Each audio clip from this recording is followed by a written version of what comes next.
Okay, welcome back to Roll Mangging for my Shadowrun information, discussion, explanation, reading, whatnot kind of videos. So this is part of the shopping series. In the first video, I talked about all the different kind of weapons and ammo and grenades and guns and knives and blah, blah, blah that you can get. This time we're going to look at everything. Well, not everything that's not a weapon. Some things, we're going to talk about explosives a little bit, but everything else kind of more the gear and the interesting kind of things you can use during a run and on a job and maybe get into cyberware. We'll see what happens. All the other kind of stuff. But all right, let's start with explosives. Before we get into the actual explosives, first you have to talk about the detonators. You know, what causes, you know, what you use to let the explosion go off. So in the core rulebook, they just tell you they just give you the detonator cap. That's the only thing. It's availability 8R, and really you can't get any explosive for less than 8R. And it costs $75 for just the detonator cap. And it's just, you put it with the explosives, and you can set it off be either a programmable timer or a radio signal. Okay? So you can just time it, or you just wire it in, and, you know, you radio it in with your comlink or whatever, and boom, boom, boom. Run and gun, however, adds several different types of detonators. So you have the blasting cap, of course. And that comes in either electric, non-electric, or fuse. So you can just have it kind of the old school, have a fuse going that you light, and then it runs over to the blasting cap, blows up, blah, blah, blah. Electrical are hardwired to an exploder. So on and so forth.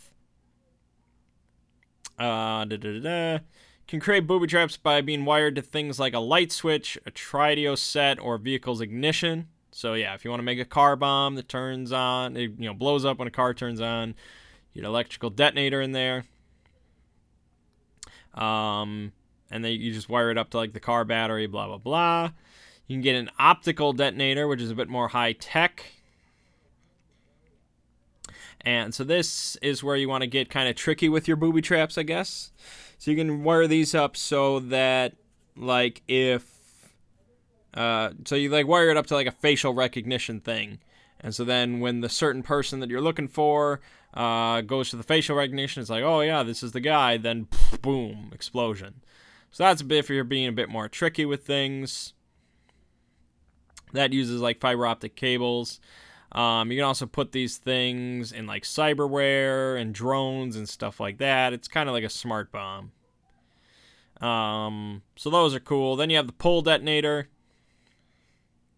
more low tech. So where you have, if you pull a string or pull a wire, you know, they trip on a wire or something like that. Boom, explosion. Then you have the Push Detonator. So this is kind of like the... like a floor plate or something, like a pressure sensitive thing. So if you push down or you step onto something, boom, explosion. The radio detonator, the timer detonator, all that kind of stuff. So any kind of way that you can think of making something explode, there's a way to do it. But all right, what about bombs? What about the actual explosives? Well, like I said, you can't really get anything for less than 8R. Unless you make it on your own. If you make it on your own, then you can get things easier. But if you mess up there, you might die. So keep that in mind. Actually, that's not exactly true. You can get ammonium nitrate for less than 8R. Ammonium nitrate and ANFO are availability 5 and 7. So ammonium nitrate is kind of like, if they ever mention like a fertilizer bomb, that's kind of what that is. So it's not like none of those things are restricted or anything. It's not like you don't need a license to get ammonium nitrate. I mean, I guess depending on how crazy your campaign is, you know, how strict or something, If they find out where you bought ammonium nitrate, you know, they may link the explosion to you or something like that. But, you know, that's kind of a DM thing. ANFO is ammonium nitrate with a fuel oil. And so you mix it and it makes a bigger bomb. So you can get those for less than 8R. At 8R, though, is the commercial explosives. So these are just kind of... It covers a whole bunch of things. These are used by the construction industry. So this would be kind of like TNT and stuff like that. You know, basic commercial stuff. That's 8R. And after that, though, that's where you get a bit more interesting, though, because then you get foam explosives, or explosive foam.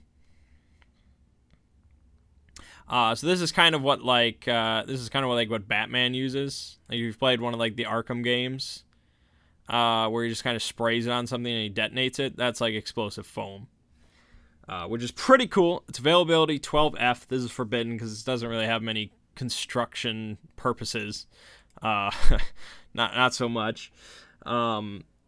Commercial, all these explosives have a rating.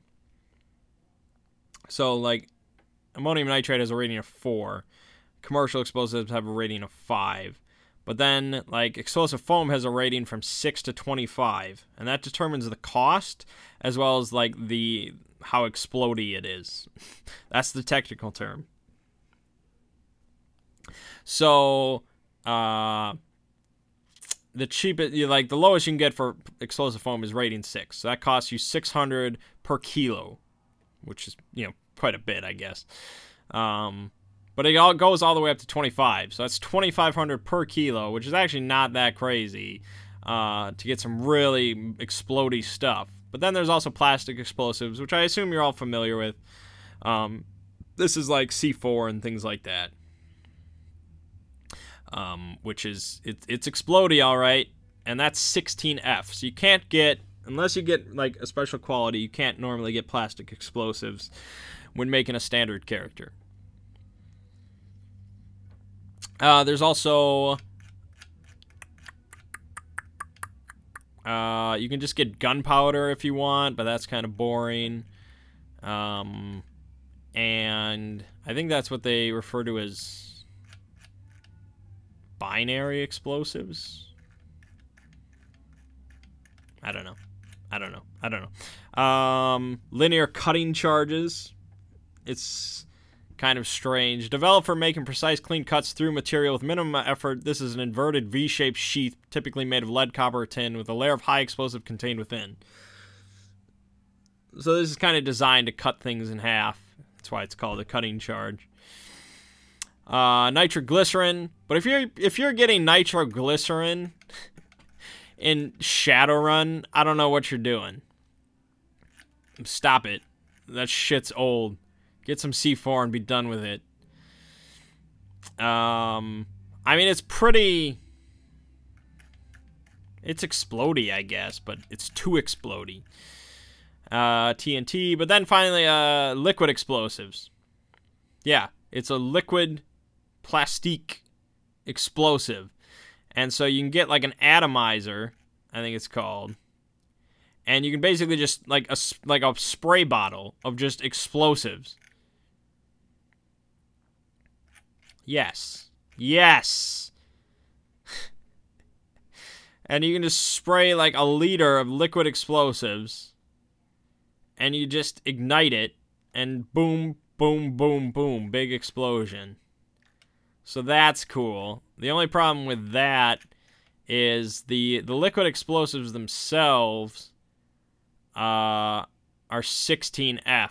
The atomizer you can get. You can get like a rating 6 atomizer because it's not that restricted. But the explosives themselves, 16F. Because like no construction companies ever use, oh, we need liquid explosives in here. Hold on, guys. We got to make an order. Like, no, it doesn't happen. So that might be something where I would just buy. I would get like my restricted gear thing. And just, I need 100 kilos of liquid explosives. But then there's my favorite thing, the Detonation Cord, Detonating Cord, which I already kind of talked about in the one of other videos.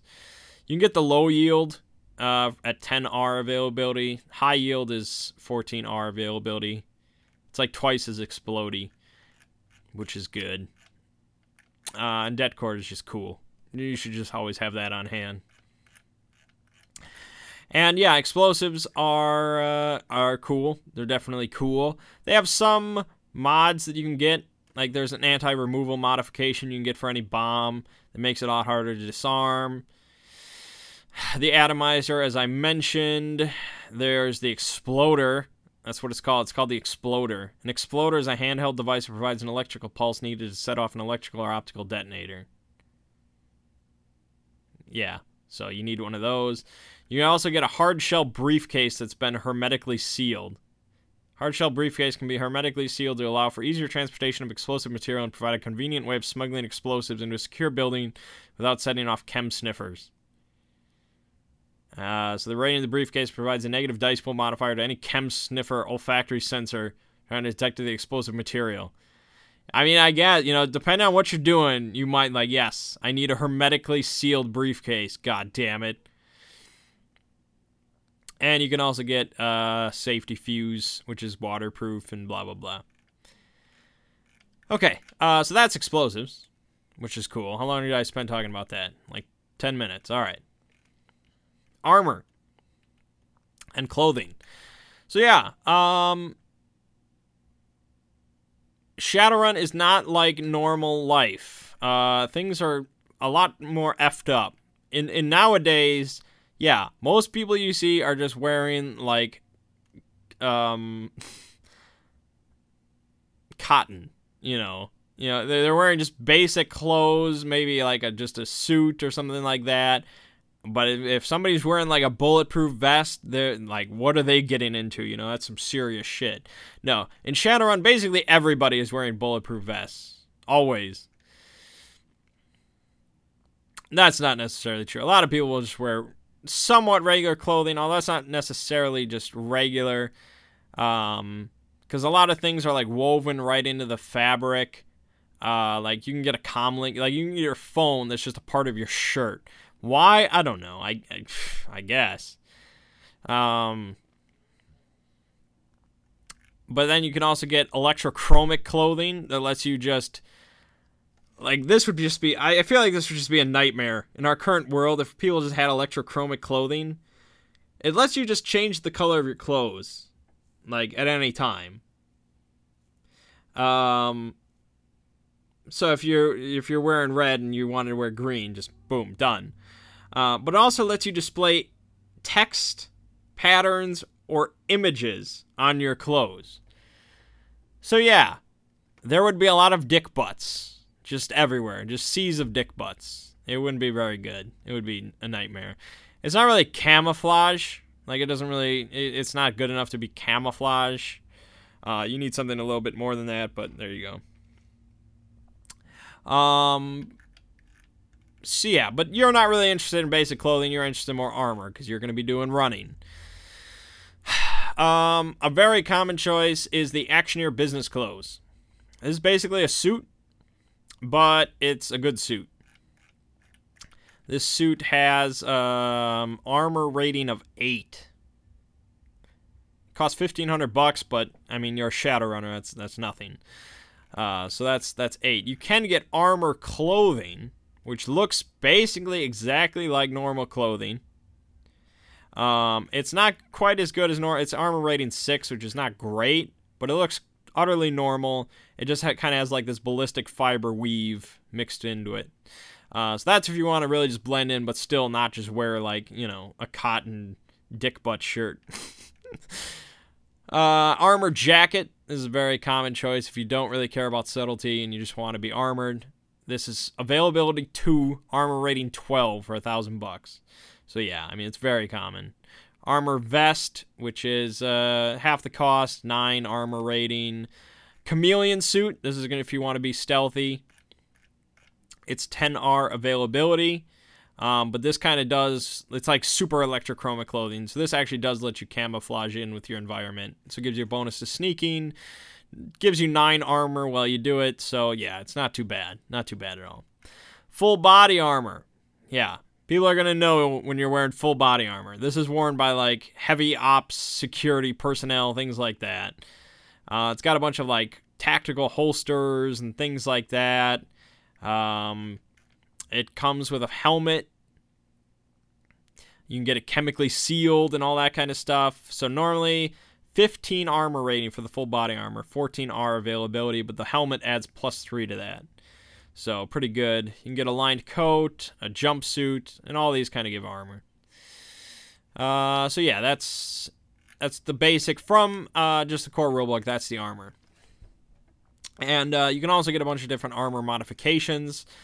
There's a basic stuff like fire resistance and insulation, non-conductivity for different types of elemental damage, chemically protected, and then chemically sealed, which is only available to like full armor that has a helmet and everything.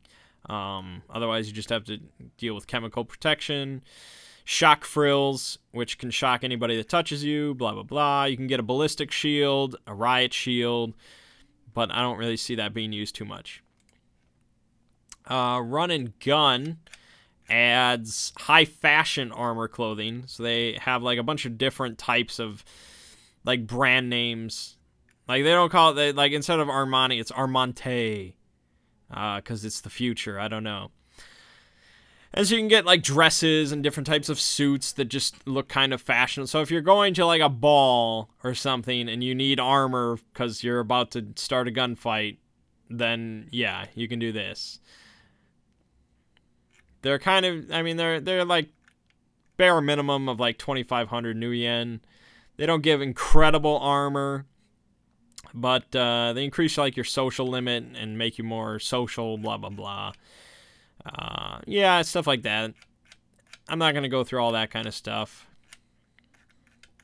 What else do they got? They have the second skin, which is like a full body jumpsuit that can look like anything you want it to. That costs 12 grand and only gives like 6 armor. But, I mean, it has its own benefit.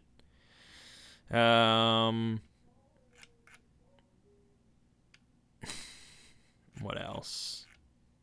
Form-fitting body armor. But here's where it gets really cool. This is what you want to hear about. The Hardened Milspec Battle Armor. Cutting-edge military hardware, military-grade armor continues to advance in a life-and-death race with weapons and ammunition. Beyond even security-grade armor, military-grade armor is simply too expensive and maintenance-heavy for common use or even routine security work. Aside from the most intensive fast response team, it resides only in elite military units deployed when absolutely necessary. Each suit protects from head to toe, custom fit to the wearer for maximum ergonomic freedom and comfort, an expense that keeps it from the ordinary field grunt. So yeah, this is used by top of the line, best of the best, so on and so forth. The light hardened mil-spec battle armor, so the cheapest, easiest one to get, gives armor rating 15, has capacity 15, and capacity is like the number of modifications and things you can put into it. Availability 16F, so it's forbidden for you to have, because it's only for top of the line, like Megacorp, elite security, and it costs 15,000 new yen. Medium, armor rating 18, capacity 18, availability 18F, cost 20,000. Heavy, armor rating 20, capacity 20, availability 22F, 25,000 new yen. And of course you get the helmet with it because it's full body, which gives +3 armor to all those numbers, and is also 8F. So you can actually get the helmet, I guess, as part of just a regular character, but it costs 10,000. So there you go. You can get a normal helmet, which costs $100 and gives +2 armor.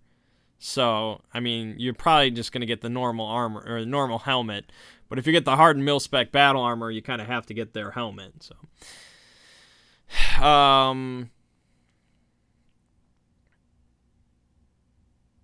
it is also, it's treated as having the hardened armor critter power. I kind of mentioned this in my combat thing, or it might have been in the description. I don't remember. But the hardened armor is what like dragons and shit have. And so it basically means that if you would if your armor would be higher than their damage value, you would normally take stun damage, but if you have hardened armor, you take no damage. And also you get to apply like half of the armor value as like automatic hits on the defense roll or some shit like that. That's insane. I mean, that's really nuts, because like with heavy Milspec armor, that's like 23 armor, so you get like 11 automatic hits. That's nuts. Like nothing is hurting you. I mean, they're probably gonna have armor piercing if you're using hardened heavy Milspec battle armor, but yeah, they have pictures. It's insane. You basically look like a giant robot, so that's cool. You can also get security armor. This is not military grade. This is kind of security grade, I guess. None of this is forbidden. It's all restricted, and you still can't really get it with a normal character. Light is still 14R, cost 8,000. Gives pretty similar armor rating numbers, but it's not hardened, and that's really the big draw.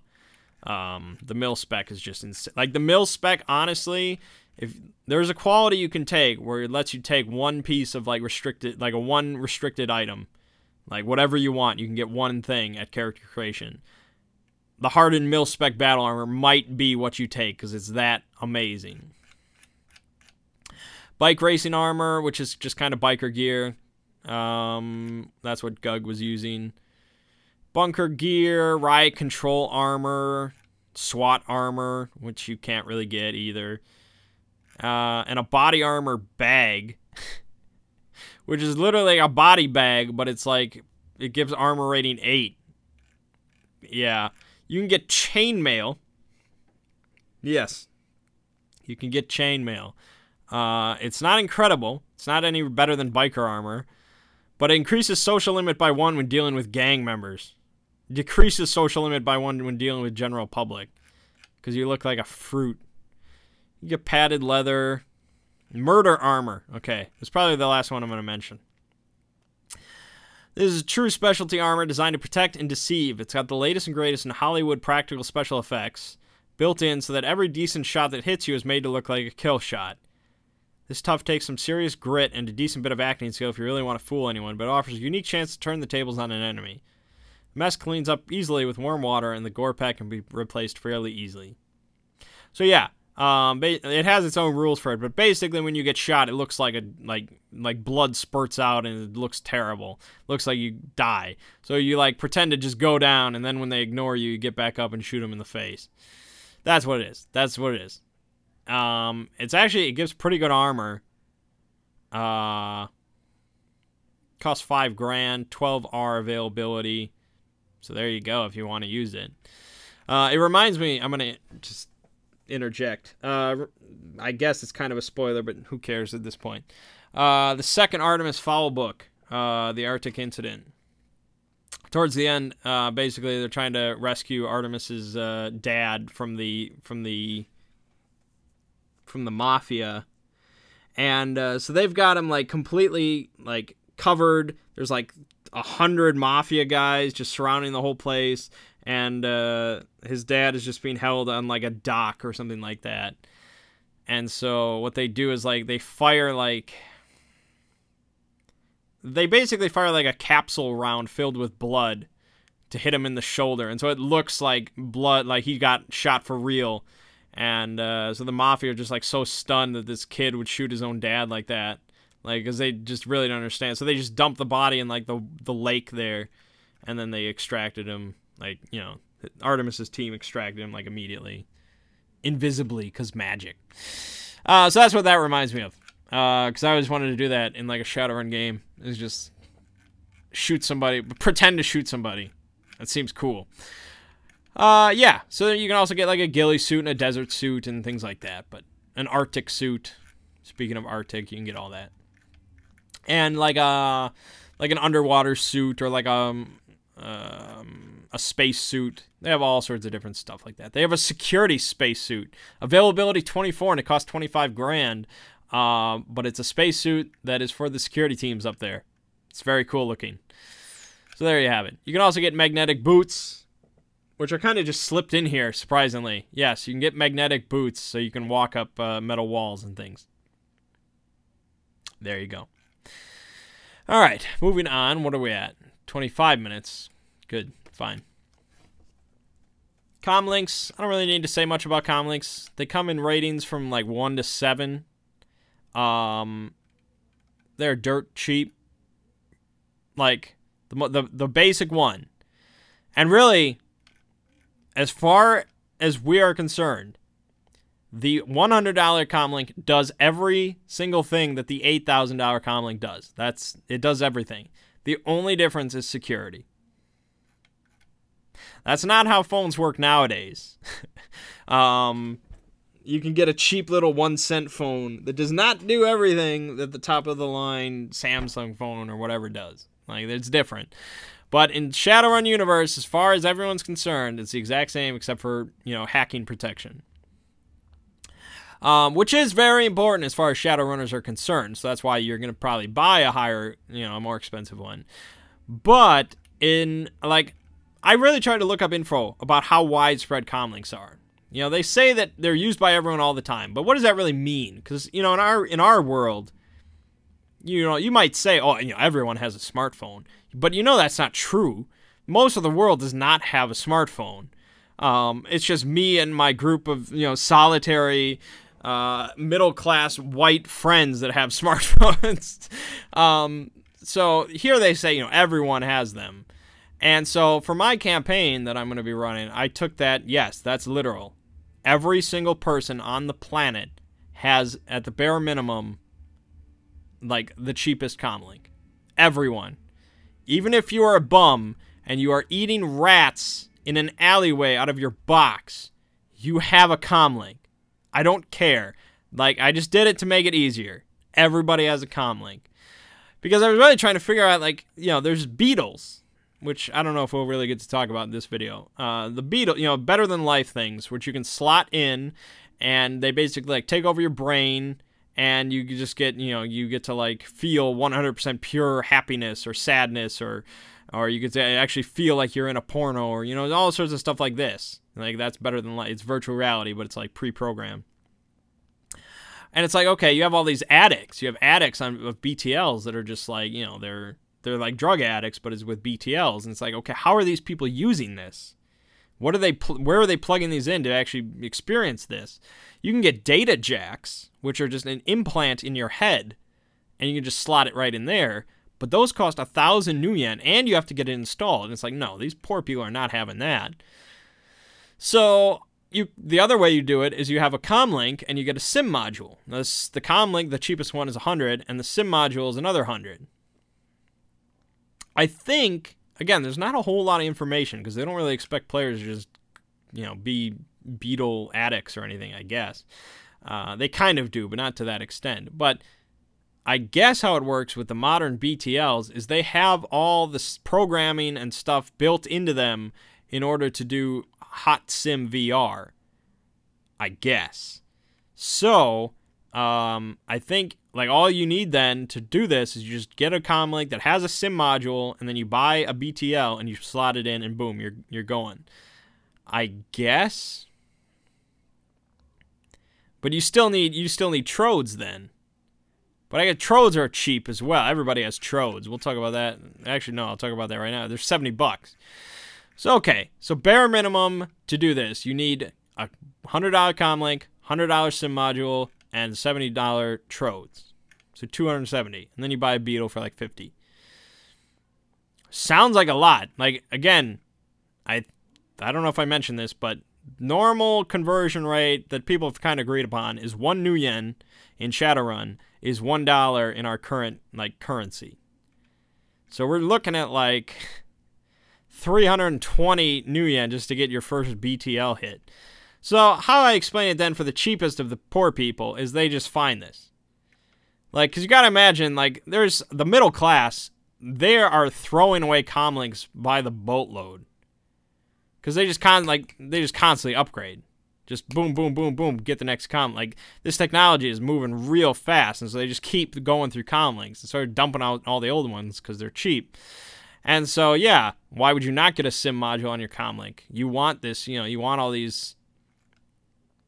Because unless you have a cyber deck, you want a sim module so you can get, like, all the virtual reality and stuff.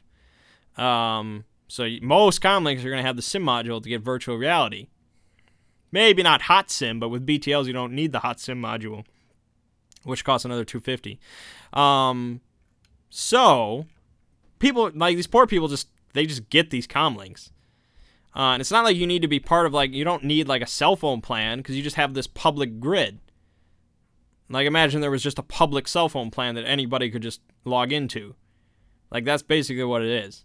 So, for my campaign, yeah, every single person has a comlink. A lot of the poor people have found these ones with sim modules already built in. They find trodes because I'm sure boatloads of trodes are just everywhere.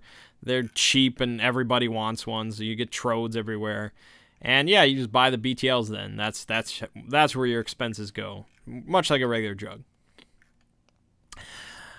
Okay, so yeah, that's comlinks. They range in the base thing from like 100 to 8,000. There are other comlinks in data trails, I want to say. But I don't even know. I'd have to really find out where they list the stats for those. Actually, hold on. I can look it up right. Not that it matters. Why am I looking this up? I'm wasting time. Yeah, there's a bunch of them in data trails as well. So you can get ones that cost like 11,000 and are restricted. This one's availability 14. Oh, that's from the core rulebook. Yeah, so you can't even get that normally. That's for elite people. What else? I think the 11,000 might be the most expensive one. Yes, it is. So why is it expensive? I'm sure you want to know.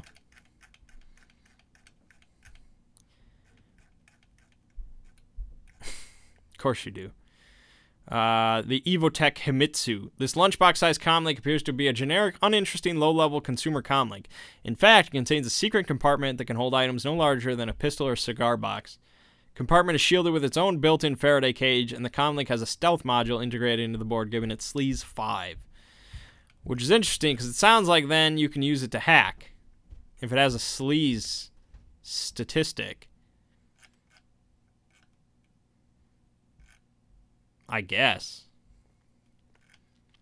I mean, you don't have an attack stat, but you can get an attack dongle, because that, you know, Data Trails also adds comlink dongles you can get. So you just add attack dongle, rating like 5, and then boom, you have attack stat, Sleaze stat, you got the firewall device, the data processing, boom, you basically have like a cyber deck, at least from what I understand. I don't think you really have the program capability though. But anyways, yeah, so cyber decks as well.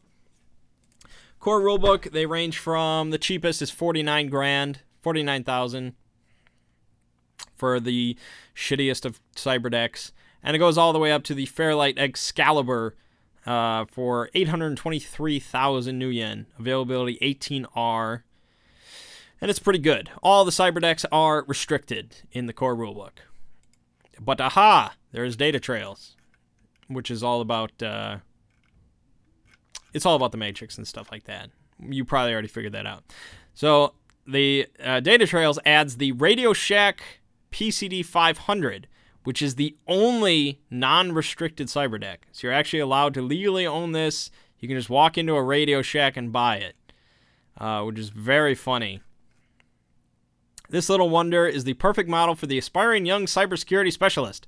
Bulk discount for educational institutions. Contact a sales representative for details. Are you going to squeeze a lot of power out of it? No, but it's like the Radio Shack motto says. Radio Shack, better than nothing most of the time. I think that is their actual motto.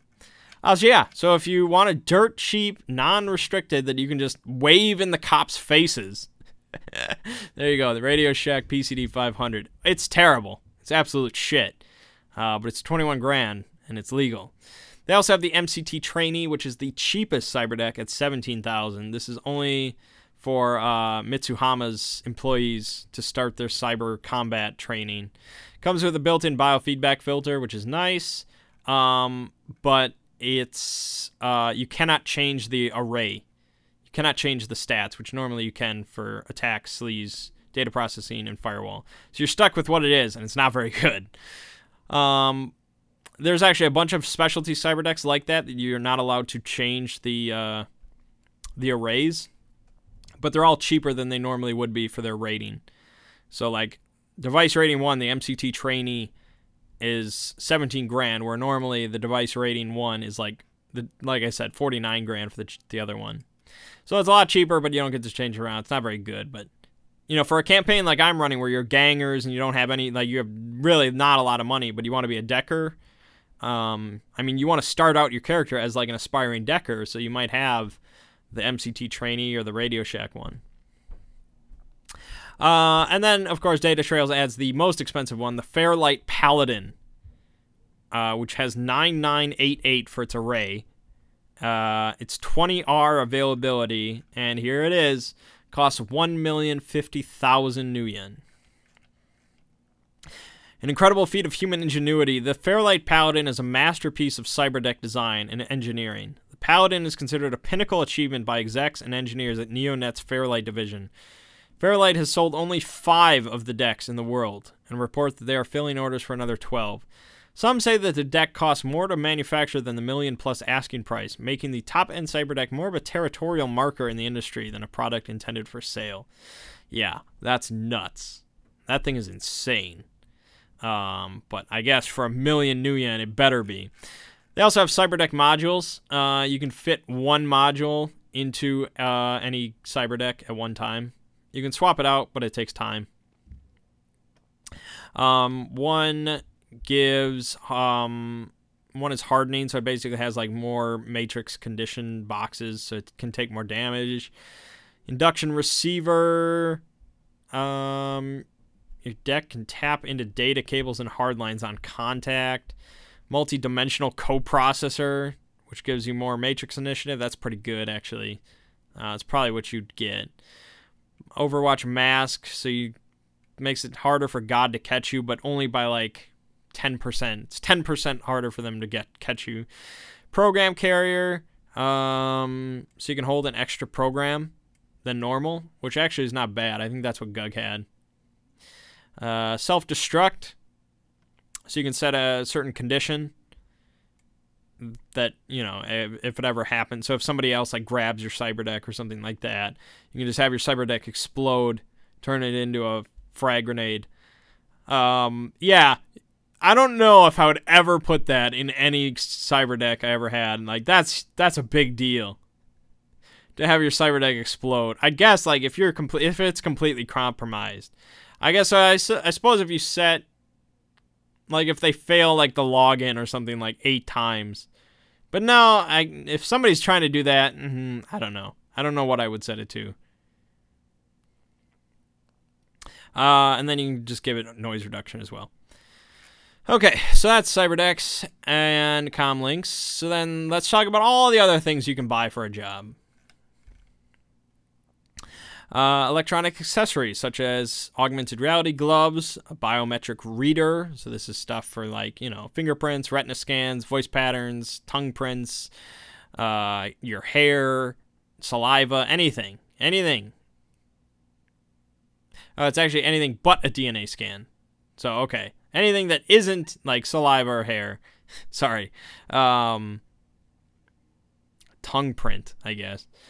Electronic paper, but then they also have a printer in case you need something in hard copy. Perhaps if Mr. Johnson hired you through a time portal. Yeah, I can imagine printers not being too big of a deal in 2077. Satellite link, which is very good if you plan on doing any hacking over any amount of distance, really. Like, if you're planning on hacking into the next town or something, it doesn't limit it completely, but it limits it noise due to distance to -5. So it's still not great to hack across distances, but if you're going to do it at all, you got to get a satellite link, which costs like $500.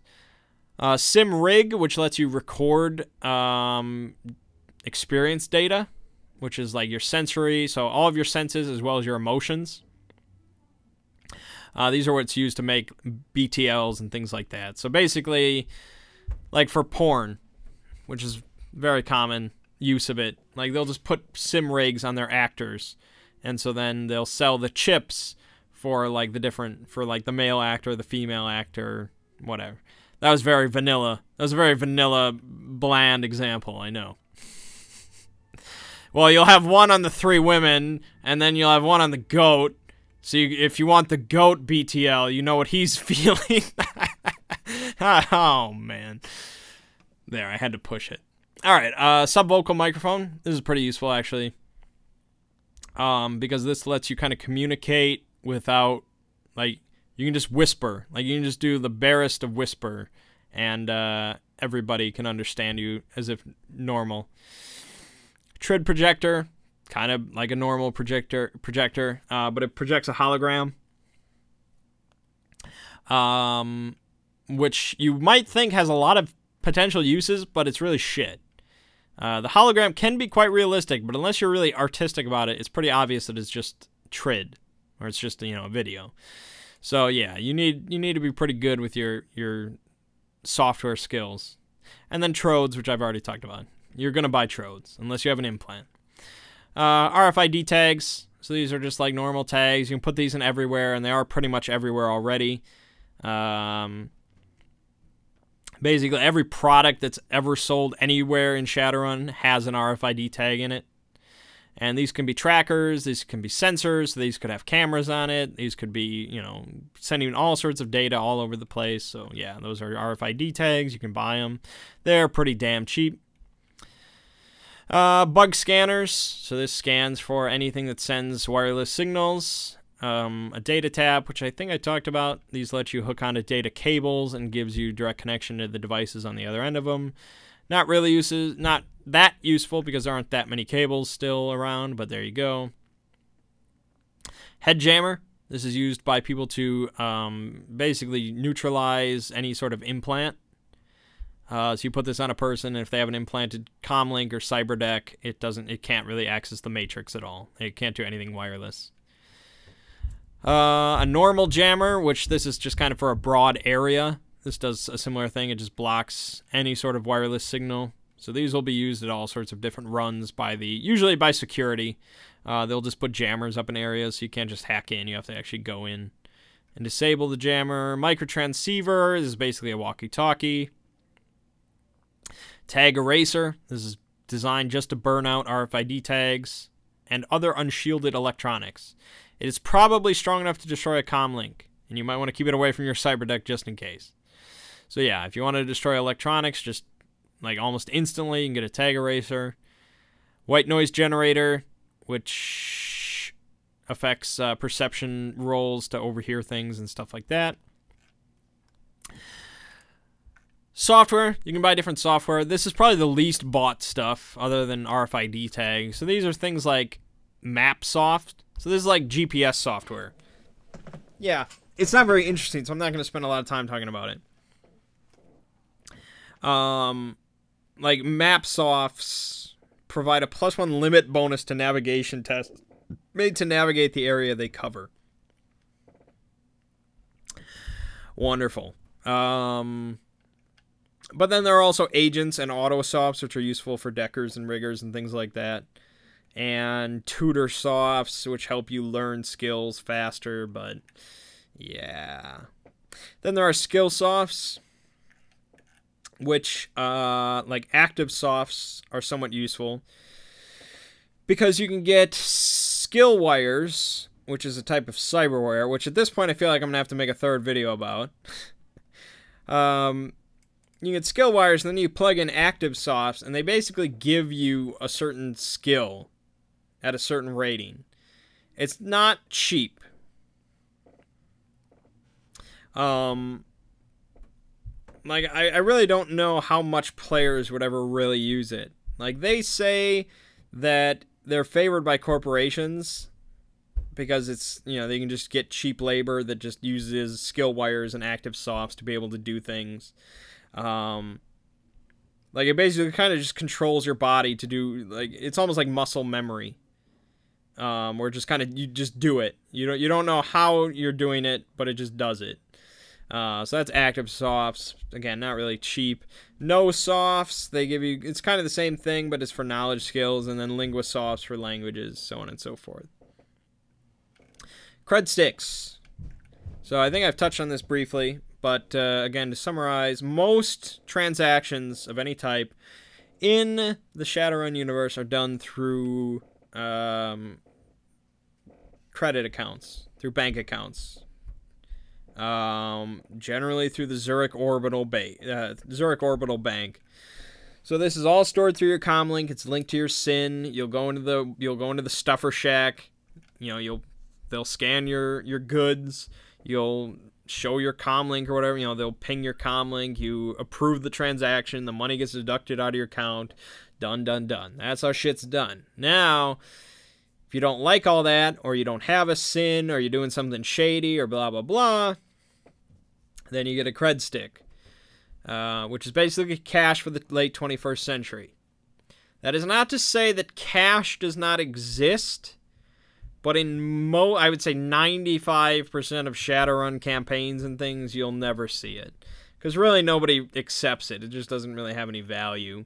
Some of the really out of the way, like remote places might still have their own physical currency, but it's either, you know, credit accounts or cred sticks for shadier stuff.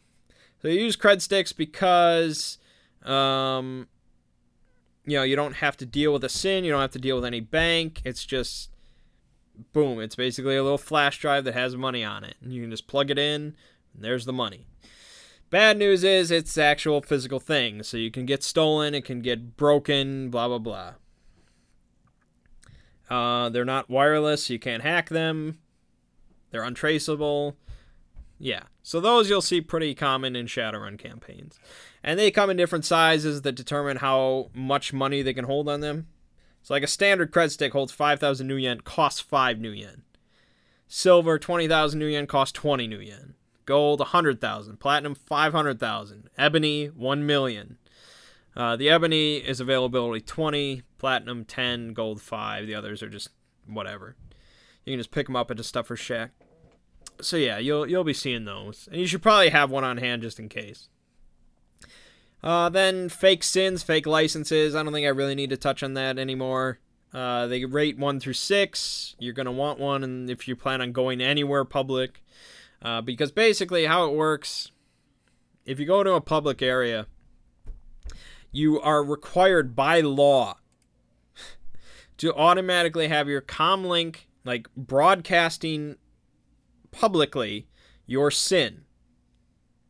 So your comlink needs to be on, it needs to be not running silent, and it needs to be showing a SIN.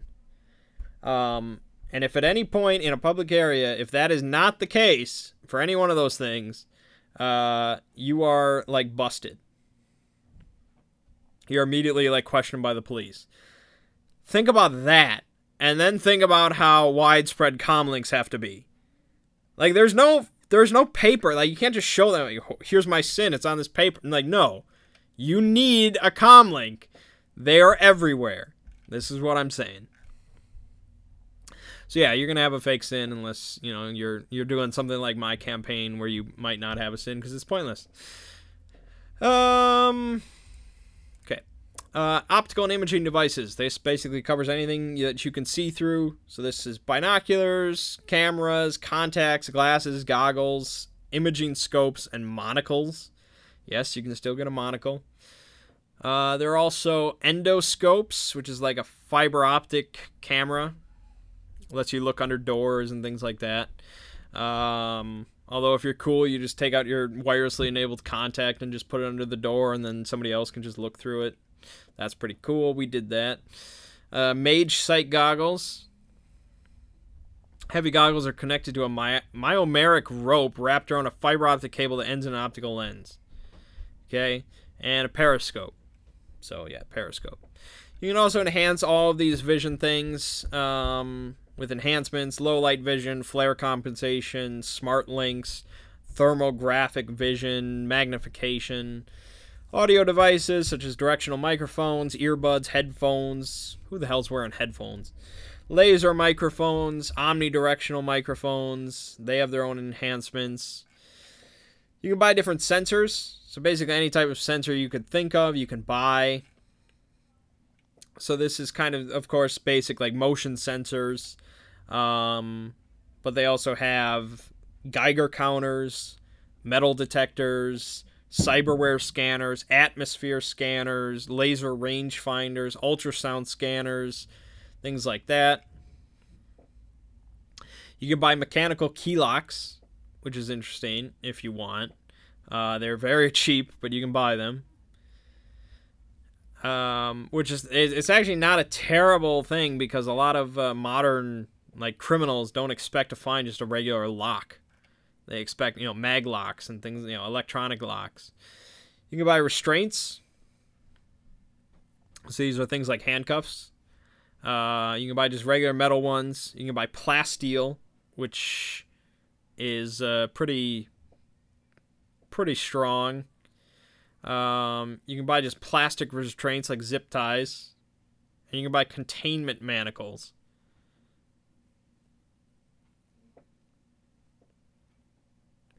Standard metal restraints have armor 16, structure 2. Plasteel, armor 20, structure 2. And the plastic ones are armor 6, structure 1. So if you're just like, if you're like tying up scientists and stuff like that, you can probably just get the plastic ones. But trolls and shit, like actual like criminals and things like that, security, yeah, you're going to want something a bit tougher. An auto picker. An auto picker is designed specifically to break in past mechanical locks. If you have the wireless turned on for your auto picker, it gives you access to a huge online database of mechanical locks, which lets you add the auto picker's rating as a dice pool modifier to your test when picking a mechanical lock. It's like, why wouldn't you have your auto picker wirelessly enabled? What's the worst thing a hacker could do with your auto picker? To just start stabbing it into your back while it's in your backpack? I don't know, maybe. Cellular glove molder. This lets you basically, you wrap it around like a finger or palm, and it can take like you can take the print. Crowbar, chisel, a keycard copier. I don't think I have to explain that. Lockpick set if you really want to be old school. A maglock passkey, which is basically like a skeleton key for maglocks. It's very forbidden and quite expensive. A mini welder. A monofilament chainsaw, which you'd think we already talked about. It's like those things that thing I talked about in the weapon video. It's basically the same thing, but this is from the core rulebook. I guess they fleshed it out a bit more as like an actual combat weapon in the run and gun. But this is they describe it more for like cutting down doors and things like that. A sequencer, which is an electrical device used to defeat like keypad combinations and things like that. 52 minutes, we got time. You can buy glues, like a glue sprayer. So you can just sprays on glue, and you can buy the solvent as well. Thermite burning bar. Thermite gel is an incendiary material that burns at extremely high temperatures. It is applied with the help of a burning bar, a rod of thermite and oxygen mounted on a handle and in a frame that can be used to melt holes in iron, steel, and even plasteel. The thermite burning bar inflicts fire damage with a damage value of 30 physical. That's insane. It has to be set carefully, so a thermite bar can't be used as a weapon unless your target is tied up or unconscious or something, in which case, wow, ouch. Yeah. So yeah, you're not going to be wielding that in combat, which makes sense because it's 30 damage. But I guess if you need to like attack like a sleeping dragon, you could do worse than a thermite burning bar. But you can also do better. Survival gear such as chem suits, climbing gear, diving gear, gas masks, a flashlight if you need, gecko tape gloves, which I thought I talked about, hazmat suits, magnesium torches, a micro flare launcher, repelling gloves, respirator, survival kit, which comes with like a knife, matches, compass, blah, blah, blah. You can get the grapple gun, which I've already talked about because Gug has it. You can get a bio monitor to monitor your heart rate, blood pressure, blah, blah, blah. So it can basically tell when you're dying.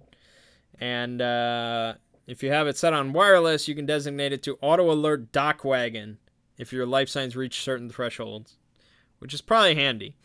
Disposable Syringe. I'm sure you can think of things to do that with, use that with. A med kit, of course. Med kit's pretty useful. Everybody should probably have one. The Dock Wagon Contract. Basic, Gold, Platinum, or Super Platinum. Super Platinum costs 100,000 new yen per year. It's pretty nuts, but yeah, they will send in high threat response teams to extract you from anywhere. Slap patches, which are basically like, it's like a nicotine patch, but you can get it in all sorts of different chemicals. So you can get it as an antidote patch for certain toxins. Stim patch. This removes stun damage. Trank patch. Trauma patch, which lets people make a stabilization test if they're unconscious. If it's wirelessly enabled, the patient is automatically stabilized immediately. It's like, why would you not just have that wirelessly enabled? But I guess. Yeah, and then we get kind of into cyberware, which I guess I'm going to have to make a separate video for, because that's a lot of stuff. Is there anything else? Well, Run and Gun mostly talks about explosives and weapons. They don't really include any gear. I don't think they do.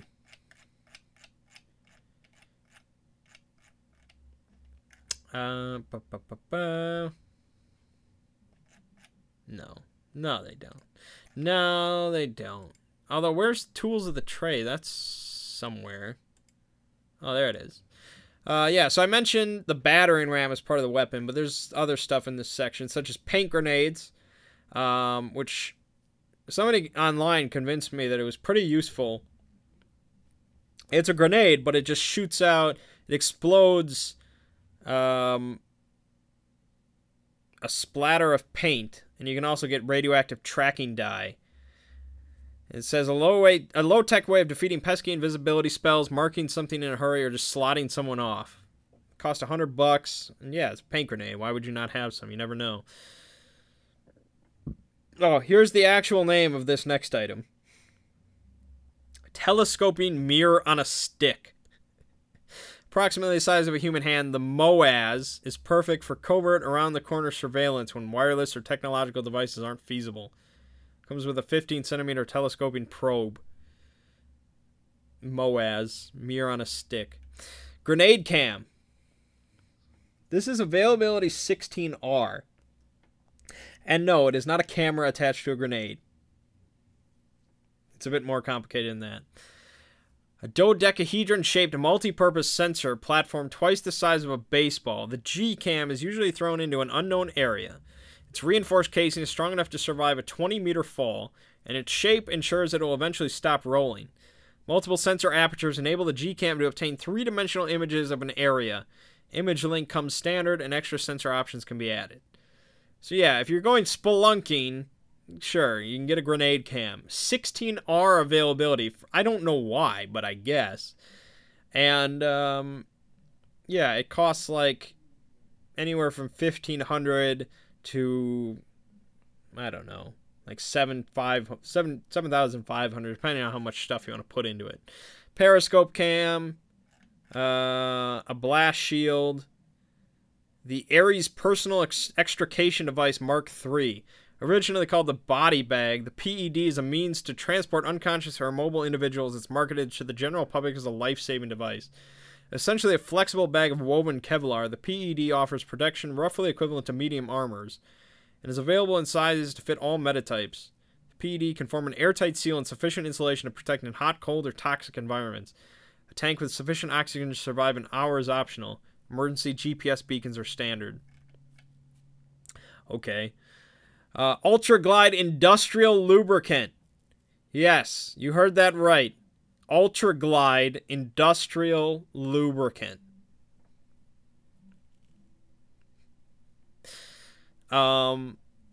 It's basically impossible to remove without specialized solvents. Any surface coated with their experimental cleaner became, for all practical intents and purposes, friction-free. Yeah. Zero friction.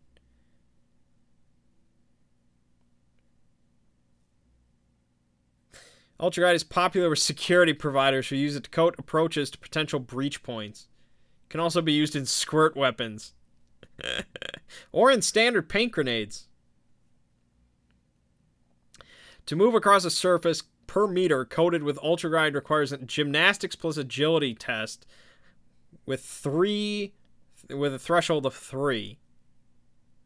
Or an agility test with a threshold of 4 to hold on to an Ultra Guide coated item. Damn. Availability of 12.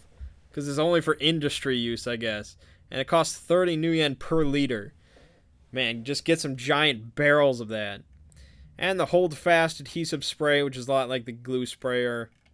And then you have the personal integrated tactical network.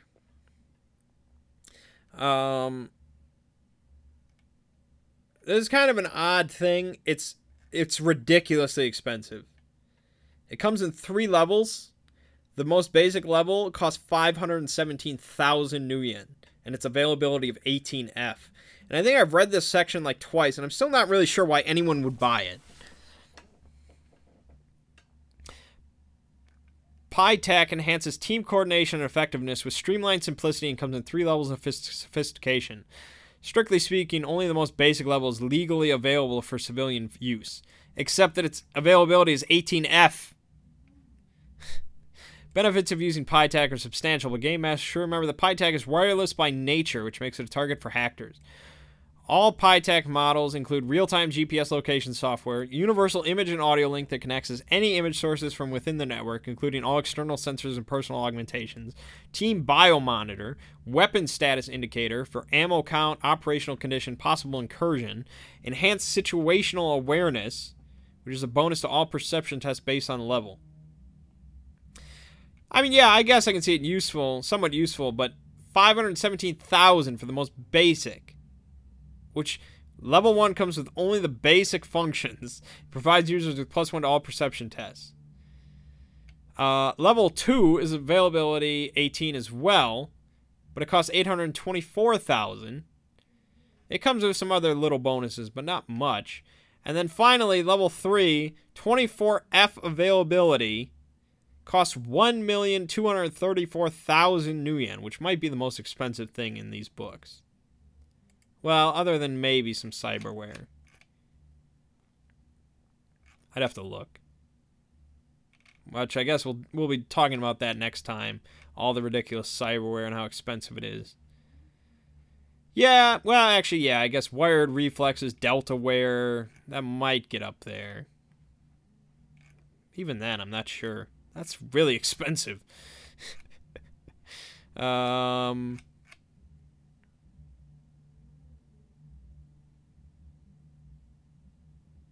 don't think anything comes up to that high. A car? A vehicle, maybe? No. For $1 million? No, nothing's going to cost that much. 320,000 is like the most expensive vehicle. Oh, no, here. Here's the most expensive thing in the book. I found it.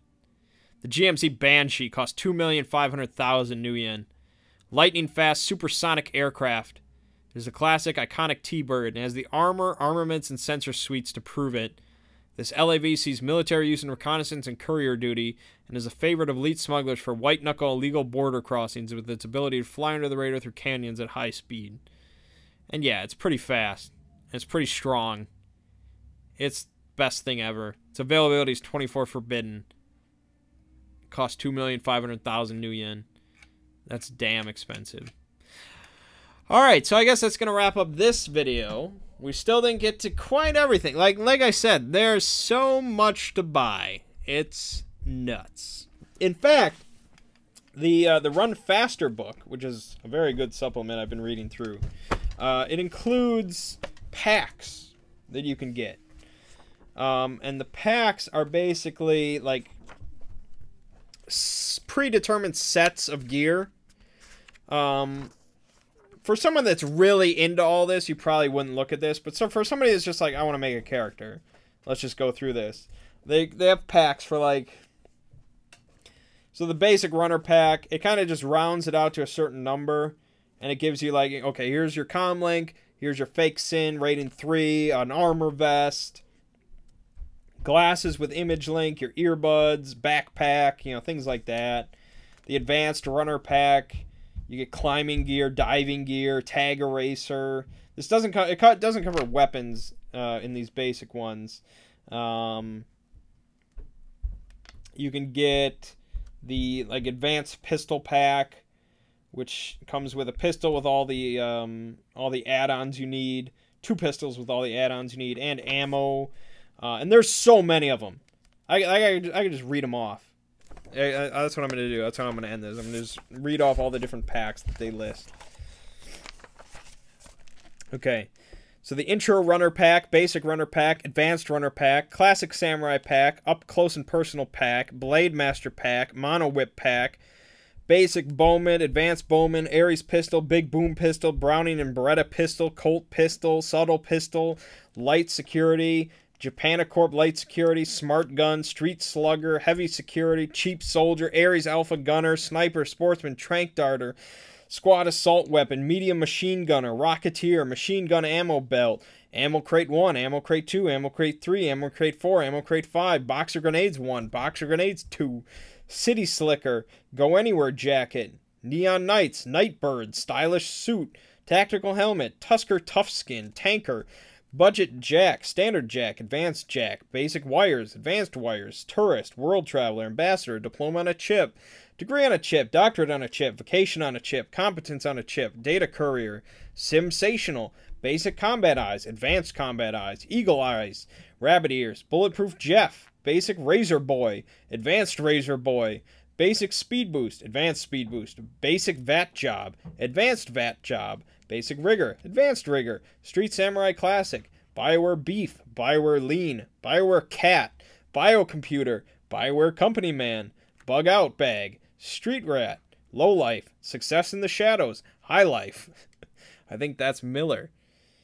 Cocktail Kid, Gun Bunny, Drone Mechanic, Mechanic Shop, Eavesdropper, Surveillance, Breaking and Entering, Jammer, Medic, Medical Patches, Mountaineering, Infiltration, Demolitionist, Bunny Hopper, Racing Bike, Combat Biker, All-American, Team Van, Off-Road, Non-Combat Rigger, Combat Rigger, Intro to Hacking, Basic Decker, Advanced Decker, Basic Cyberdeck Programs, Advanced Cyberdeck Programs, Basic Drone, Commander, Advanced Drone Commander, Rigger Support, Dog Brain, Basic Spy Drone, Advanced Spy Drone, Basic Combat Drone, Advanced Combat Drone, Air Combat Drone, Advanced Air Combat Drone, Basic Magician, Advanced Magician, Magic Wand, Magic Staff, Basic Medicine Bag, Advanced Medicine Bag, Basic Spirit Stick, Advanced Spirit Stick, Magic Spear. And that's it. I hope you're sick of my voice. Yeah, so some of those just have the kind of the basic gear, but yeah, they get kind of creative with what they put into these different packs for like vehicles and riggers and deckers and magicians and cyberware. There are different armor stuff, different ammo things. Yeah, it's interesting read. But alright, so that is going to wrap up the second shopping video. There will be a third and final one where I talk about all the crazy different cyberware you can get. Chromed up and BioWare and implants and razor blade skate things and God knows what. It's going to get real interesting. So, my name is Mang. This has been Roll Manging for Shadowrun 5th Edition. Shopping some gear, and I'll see you fine folks next time.